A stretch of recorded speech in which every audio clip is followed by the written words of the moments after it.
Welcome to the Lions Den. I'm your host, Keith Mitchell, and today I have with me educator and author Dr. Jane Elliott. Welcome. Well, thank you. But don't call me doctor. That's an honorary degree. Yes, ma'am. I like to start off with just from the very beginning. I've spoken to a lot of my friends, relatives. We've seen your videos, but there's still a lot of people that don't know you. And for those that don't, I would like for them to get to know you. Um, you were born in Riceville, Iowa. Is that correct? 4.5 miles, 4.5 miles on a town, on its farm with five other siblings. You consider yourself more of an educator than a teacher. How does an educator spark the brain that starts diversity? How did you go about that? You have to tell them the truth. You have to let students of any age or size or gender or sexual orientation know that we have been lied to for about 500 years where skin color is concerned. You have to let them know that there are no white people, there are no black people, there are no yellow people, and there are no red people on the face of the earth. Human beings, Homo sapiens, do not come in those colors. And you have to make that aware to your students, whatever age they are. The first time you meet with them, you have to say to them, I know that the fact that you call yourself black is important to you, and the fact that you call yourself white is important to you, but you are reacting to a lie, which psychologists are calling a social construct. It isn't a social construct, it's a damned lie, and it's an anti-social construct, and we've got to get rid of it. We get rid of it. Yeah, we get rid of it by denying that it's real. You aren't black, and I'm not white. I am not the color of my shirt, and you're not the color of the frame and the picture behind you. We are not white or black. We are all shades of brown. And I'm wearing this thing that says shades of brown because we're all shades of brown because that's what we are. That the idea of black and white came out of the Spanish Inquisition when a vicar in the Catholic Church, whose name was Torquemada, decided that he was going to turn all Christians in Spain into Catholics, and he was going to kill anyone who wasn't a Christian. He had killed over 2,000 people in the most horrendous, absolutely inhumane, disgusting ways before someone said to him, do you realize, of course, that a lot of the people you killed were Christians? And then he realized that you can't tell what a person's religion is by looking at them. So he had to find a way to decide who deserved to live and who deserved to die simply by appearance. So he decided that he would call the lighter brown skinned people white because white is the color of goodness and purity. He would call the darkest brown skinned people black because black is the color of savagery and evil. And he did that. And that was in the 1400s. And he set us at polar opposites in the 1400s based on Christianity. This is a totally unchristian behavior that he was exhibiting and executing. And executing is what he was doing to people who weren't the color he thought they should be. Think about that. In the 1400s, and we are still doing it. Now, if you're going to continue to use the language of the 1400s, then you must use the same means of communication and transportation that they did. And you must dress the way they did. So you, sir, will come to school wearing little pointy-toed shoes and knee breeches and a powdered wig because that's the way they dressed in the 1400s. I don't think you want to do that. And you'll give up being on television because there will be no such thing if you're going to live the way they did in the 1400s. I'll go outside and watch for smoke signals coming from you. This whole thing is ridiculous. It should have been done away with years ago, but instead, we are right now repeating the same things that he did in the 1400s. We are still allowing those we call white, not only allowing, but expecting those we call white, who are pure and good, to kill those we call black, who are savage and evil. We are doing it on a daily basis in this country. And right now, we have a president who is encouraging that difference. He has announced that he's going to bring a bunch of white people from South Africa to this country as immigrants. He'll take white immigrants, you understand, because they're being abused by people of color in South Africa. Now, think about what he's saying. Think about what he said when he said we're going to put wall along the southern border of the United States because those brown-skinned people keep coming in here, and brown-skinned people reproduce too rapidly. What this fool doesn't know and doesn't understand and doesn't want to understand is we're all brown-skinned people. We all came from the same place, and we all started in the same place. Different faces aren't different races. There's only one race, and you and I are members of the same race. You and I are 30th to 50th cousins. Now, there are some cousins I do not want to claim, and one of them is in residence in the White House, which should be renamed. It's time for us to rename the White House. We'd better start to call it the President's Residence, because that name, the White House, sends absolutely the wrong message to anyone who hears it. I agree. And did I answer your question? Yes, ma'am. And it's interesting that the White House that he resides in was built by slaves on top of that. So absolutely. And most of the you. people who work in the White House are not like him. Thank God they aren't, because if they were, he wouldn't have survived this long. He got reelected. Which brings me to another question. Wait. Let's not say he got reelected. He didn't.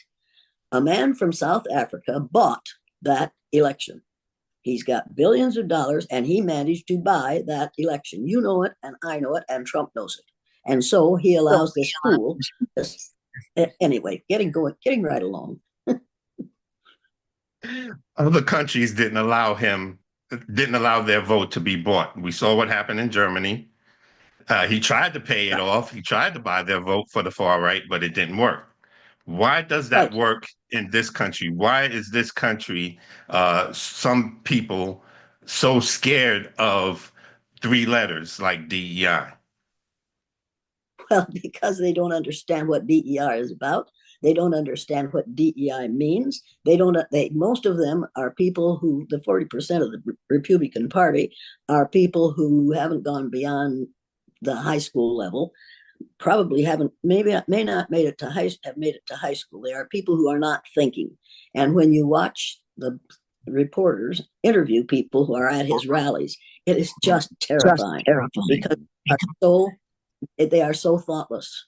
They're a group of absolutely ignominious people. It just scares me. It is terrifying that many people in this country, where we spend so much money on education, haven't learned anything. Haven't the basic standards of human being. It's really scary. We're about to have in a Surgeon General that is not a practicing physician and never completed her medical residency. How her becoming Surgeon General of the United States, how is that not DEI? Well, it certainly isn't DEI. It's not DEI. It is DUMB. And you know it, and so do I. You're also an author. 3 books. Am I correct with that? No. I wrote one that's not particularly good, but it has some good stuff in it for people have books about me. No. Okay. Can you tell us about your blue eyes, brown eyes exercise that you first started back in the 60s? Martin Luther King Jr. had been one of our heroes of the month in February, and he was dead in April. And we had learned about what a fan man he was, and I know he wasn't perfect, but what he was trying to do was good and right and should have been allowed. And we were studying the Indian unit at the time. We were going to put up the teepee the next morning, so I had to take the teepee home and wash it. And I walked into my door, and my telephone was ringing. It was my sister, and she says, "Your television on?" I said, "No." She said, "You better turn it on." I said, "Why?" She said, "You got to watch it." I said, "Why?" "They shot him." I said, "Who do we shoot this time?" "Because we're in a shooting mood." She said, "Martin Luther King Jr." And I still remember horribly. The world stopped spinning for me for a minute in that moment, because Martin Luther King hadn't done anything for which he deserved to be shot, unless you're afraid to admit that there's only one race and that people of color were here first. And he did that. And so we killed him. I was furious. I was absolutely furious. I got the kids to bed. I washed and dried and spread the teepee out on the living room floor. I was ironing it. And I was watching television, and there was Walter Cronkite, and he said to three leaders of the Black community, when our leader was killed, his widow held us together. Who's going to keep your people in line? I thought, my God, what is he saying? Wasn't Martin Luther King Jr. the leader of all of us, not just what's going on here? So I changed the channel. And there was Dan Rather saying to three leaders of the Black community, don't you Blacks think you should feel sympathy for us white people because we can't feel the anger at this killing that you Black people can? And only he said Negroes. And I thought, okay, I've heard enough. I've heard enough out of pale, stale males and their ignorance. I don't have to listen to this anymore. I turned it off and I was crying because I was so frustrated and so angry. I got my husband's dinner. He worked at a Oliver Planet. And anyway, he came home at midnight. I got his dinner. I put it on the table. He walked in and I was crying and he hugged me and he said, they killed him, didn't they? I said, yes, they did. He said, what are you going to do, Jim? I'm going to do what Hitler did. What do you mean? I'm going to separate my students on the basis of the color of their eyes, and I'm going to discriminate against those who have the wrong color eyes in order to let my nice white children find out how it feels to be treated unfairly on the basis of a physical characteristic over which you have no control. By the time I had finished saying all that, he had practically finished eating, and he was choking because he was extremely concerned about what I was saying. He said, Jane, if you do that, you'll lose your job. I said, Daryl, if I lose my job for doing this in Riceville, Iowa, I don't want to be a teacher in Riceville, Iowa. He said, these kids need the money. They need to be fed. I said, I realize they need to be fed, but I will not let this go and do it without doing something that is meaningful for my children. I'm an educator, Daryl. It means I have to lead people out of ignorance. And the number one ignorance in the United States of America is the belief about race. We believe that there are 3 or 4 or 5 races, and we teach as though that's the truth. And it's not the truth. And I am not going to allow my students to go through this thinking it's all right to kill somebody if he's Black, because obviously Black people are savage and evil. I'm not going to put up with it. He said, there's nothing you can do. I said, there is something I can do. I'm one person. One person's refusing to go along with this can make a difference. And if it doesn't make a difference, at least I will have tried. Well, you're going to be sorry. So we went to bed, and I could tell he was pretty angry and pretty concerned. I got up the next morning. He was feeding the kids breakfast, and I walked to the door, and he said, you're going to do that thing you talked about? I said, is Martin Luther King Jr. still dead? And then I left quickly because I didn't want him to see the tears in my eyes, because I wanted his support, and I wasn't going to get it, and I knew it. And that was extremely difficult for me to go to school knowing that my husband wasn't going to support me in this. And he didn't for a while. It took a while for him to realize that what happened to my blue-eyed and brown-eyed children that day I created a microcosm of society in my 3rd grade classroom. I separated my students, of course, because Stephen Armstrong came in and said, hey, Elliott, they shot that. Why did they shoot that king? I said, we're going to talk about that, Stephen. So after we had said this Pledge of Allegiance to the flag with the words under God in it, which do not belong there, and then we sang God Bless America, which is a prayer, and you shouldn't be singing prayers in school, but it's a good song. Kids love to sing it. And then we talked about the killing of Martin Luther King Jr. And I finally said, what do you know about Negroes, about Black people? And they knew every negative stereotype, and many I had never heard about people of color. And I said, how do you kids know these things are true? And almost in a chorus, they said, because my dad said so. And I thought, well, today I'm going to teach you something your dad doesn't know. I said, do you have any idea how it would feel to be something other than all white in this country? No. Would you like to know? Yeah. Would you like to do something today that will help you know that? Yeah. That sounded like fun, because most of the things we did in my classroom were fun. I said, all right. Today, we're going to judge people by the color of their eyes, because I knew that Hitler had done that. He killed people on the basis of the color of their eyes. I said, today we're going to judge people by the color of their eyes.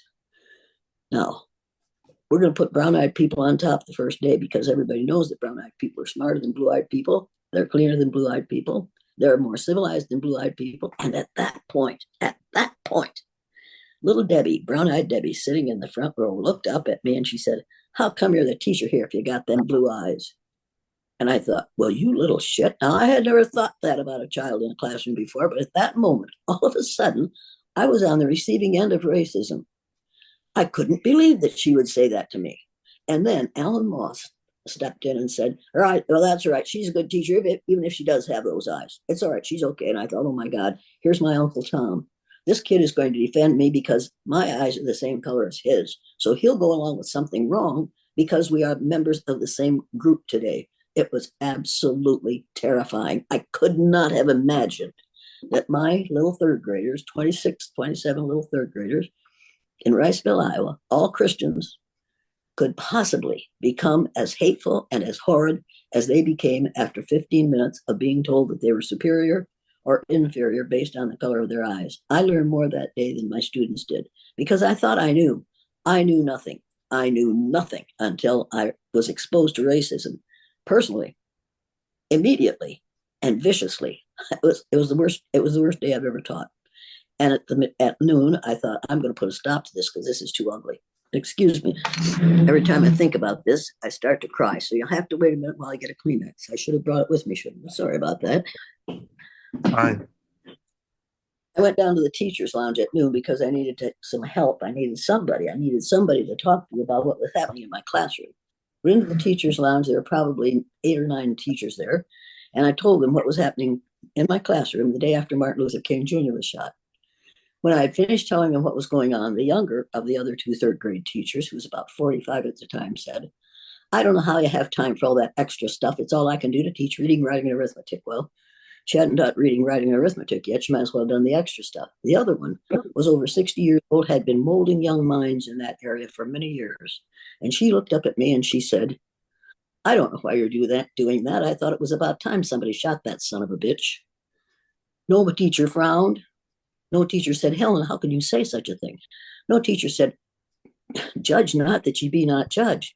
God is love. Nobody said any of those things. They all either smiled or laughed and nodded at that woman because she had the right, because of her age, to say what they were thinking. I was absolutely infuriated. And I went back to my classroom determined that my kids were going to go finish the day with the brown-eyed people on the top and the blue people on the bottom. I wasn't going to allow anyone of any age to leave my presence with that kind of attitude unchallenged. If you're going to educate people, you're going to lead them out of ignorance. And as I've said before, and will say again, the number one ignorance in this country is self-imposed ignorance about racism. And we impose it on ourselves, but it is imposed upon us by our education system. You know that, and I know that. And if you don't know that, you need to take another look. They're just, anyway, ugly things happen. In the afternoon, I pulled down the map. The map slipped off my ring, the ring slipped off my finger. The map went around and around and around and rode away with that horrible sound. I said, well, I've done it again. And little Debbie once again said, well, what do you expect? You've got blue eyes, haven't you? And as God is my judge, I have never felt like this about a child before, and only one since. I could see myself backhanding that little brown-eyed witch against the wall. I wanted her to fly through the wall and fly through the air and hit the wall and slide down like a broken egg. And I wanted to be at the bottom when she got there. I can see the picture I had in my mind's eye that day. I was shocked at my own reaction. And then once again, Alan Moss came to my rescue. That's all right, just leave it. Came to my rescue and said, Debbie, her eyes ain't got nothing to do with it. She never has been able to do that right. And so he protected me against my own ignorance. I have never forgotten that. Just will you excuse me? Somebody's knocking on my door. Somebody's sending me flowers. I said, well, suspect because it's Mother's Day. Either that or they think I've died. I don't know which, but anyway. In the afternoon, I pulled down the map. And Alan Moss said it wasn't because of the color of my eyes. I never had been able to do that right. He was right. I'm short, and it was a challenge to reach up and pull that map down every day. But once again, I learned that every mistake you make, if you have the wrong color eyes, or the wrong gender, or the wrong sexual orientation, or the wrong height, or the wrong skin color, can be used to make you feel less than. And that's what my third graders did to me that day. Now, they weren't born knowing how to do that. They learned how to do that by being raised by parents who weren't born knowing how to do that either. They had been raised by parents who accepted the nonsense that their parents, their grandparents, and their teachers had provided for them. I didn't want to know what I learned that day. I didn't want to know that there in little old Riceville, Iowa, where there had never been a person of color as far as we knew, because we figured we were all white, How did these people know all these ugly things that were true? And and how could we change that? If there's only one person in the community who's saying, no, by God, I'm not going to put up with this.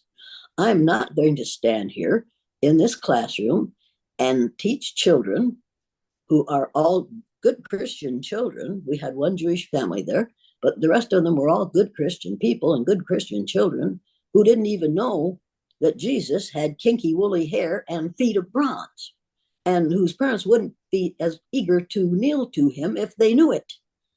And we know that because we have changed the pictures of Jesus Christ to match, to look like someone we would like to pray to. I learned as a result of doing that exercise over the last 54 years, 55 years, however long it's been since 1968. I learned things that I didn't want to know and things that I should have known and things that the people who taught me should have known. But they didn't, and they still don't.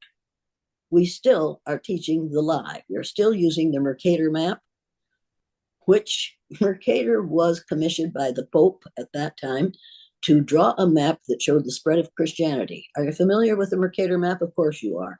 The Mercator map has Greenland hanging down in the middle of that map like a great big ripe plum.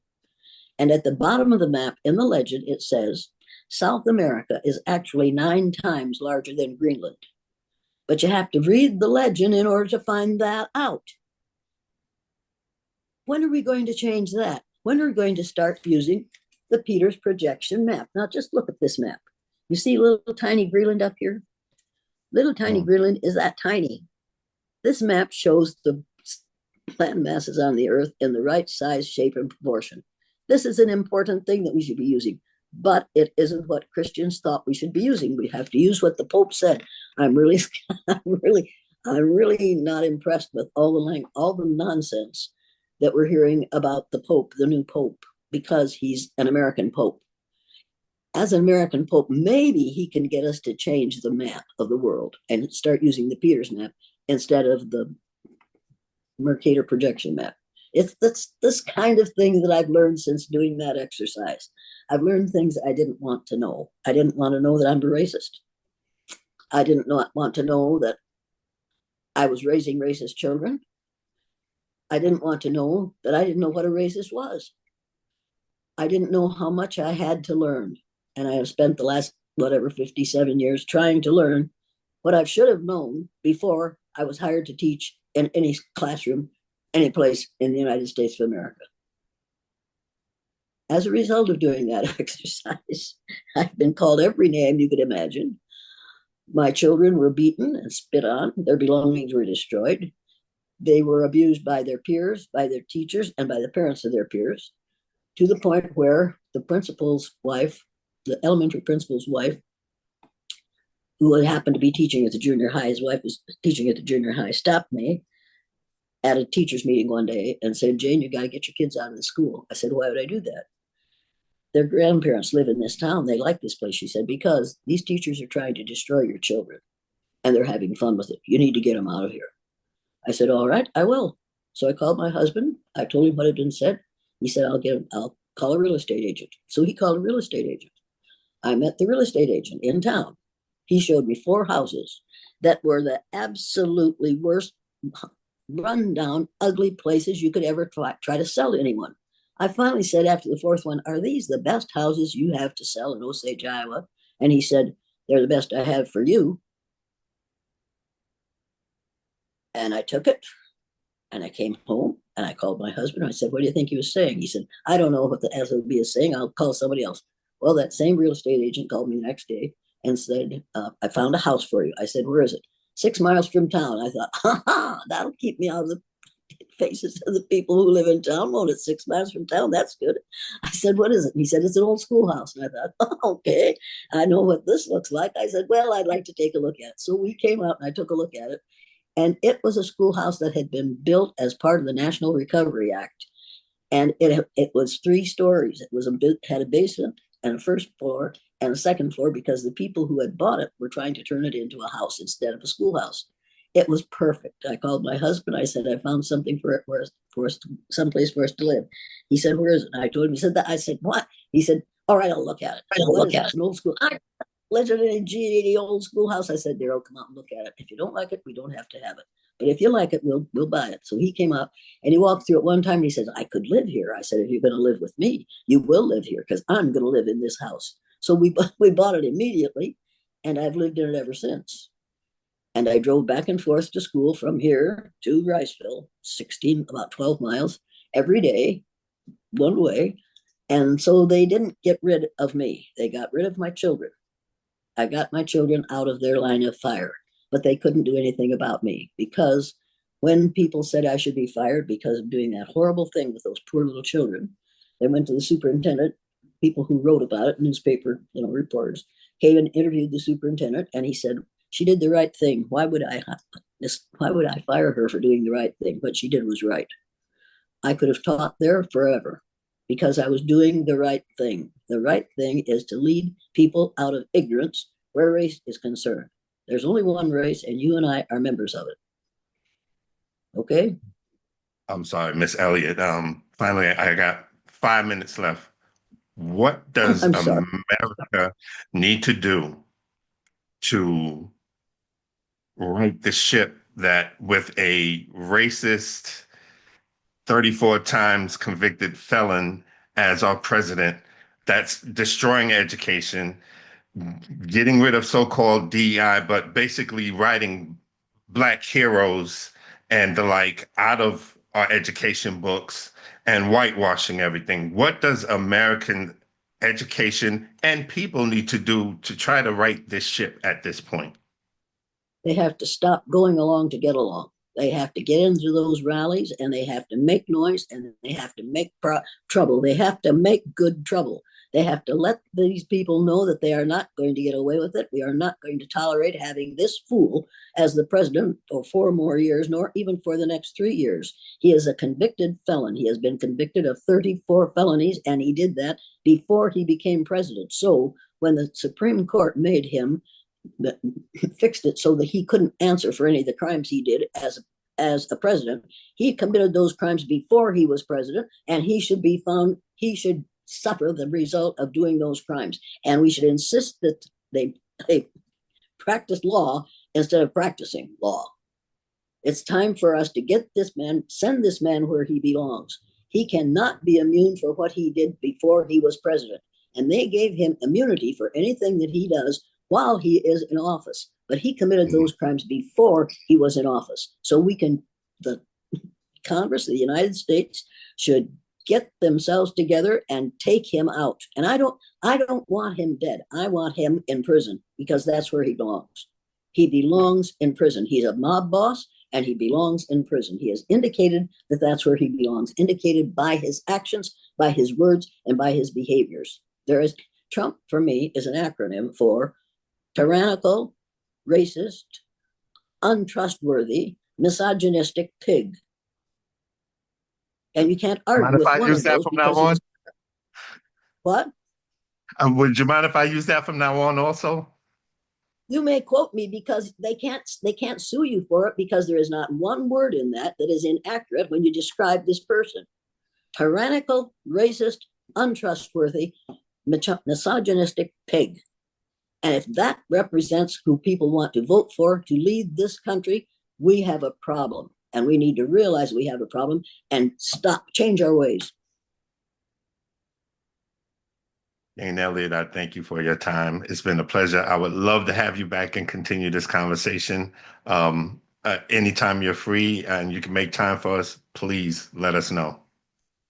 I'll be free anytime you want to call me because I have been banned on all college and university campuses because what I'm saying, the evangelical Christians and Mr. Trump do not approve of. But this whole thing Charlie Kirk started in with there, but they won't let you on. That's crazy to me. Yeah, it's absolutely insane. This whole thing started with religion, and it is being perpetrated by religion today. The things that are being done in the name of Christianity would make Christ roll over in his grave if he was in one, which he isn't. I will arrange a second interview with you ASAP. Thank you again for your time, and we'll be talking with you very, very soon.